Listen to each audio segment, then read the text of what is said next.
Chris, if there was a recipe for happiness, what would you say the ingredients would be?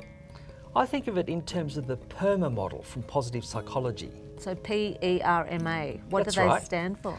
P is for positive emotions. Okay, so is that like trying to find what makes you happier and doing more of it? Yes, do things that generate positive emotions and appreciate those emotions when they're there. Okay, and E? E is for engagement in activities and life roles. So doing more of what you love doing. Yes, things that we like to do and that we're good at. R?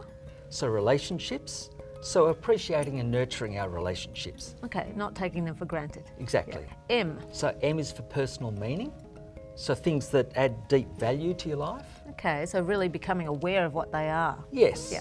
A is for achievement or accomplishment, so doing things that give you a sense of achievement. Well, that all makes great sense. So it's just remembering PERMA.